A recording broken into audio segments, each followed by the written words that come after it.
दरम्यान भाजपसोबत कधीही जाणार नसल्याचं रोहित पवारांनी ठणकावून सांगितलंय। यावर राष्ट्रवादीचे प्रवक्ते उन्मेष पाटलांनी पलटवार केलाय।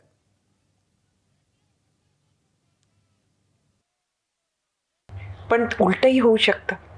कसं? म्हणजे महाविकास आघाडीतच तुमचाही पक्ष राहील असं कशावरून? पक्षाचं मला सांगता येणार नाही। पक्ष हा वरच्या लेवलला हँडल केला जातो, निर्णय हे अनुभवी नेते घेतले जातात। मी तसा अनुभवामध्ये फार लहान आहे, विचारामध्ये नक्कीच काही प्रमाणात पक्का झालेलो आहे। त्यामुळे तो निर्णय जेव्हा त्या ठिकाणी घेतला जाईल, जो कदाचित घेतला जाणार नाही, त्यावेळेस मग माझा वेगळा निर्णय तिथं असू शकतो। म्हणजे तुम्ही भाजपाबरोबर तुम्ही कधी जाणार नाही? नाही जाणार। रोहित पवार हे भारतीय जनता पार्टीमध्ये जाऊन निवडणूक लढवणार होते।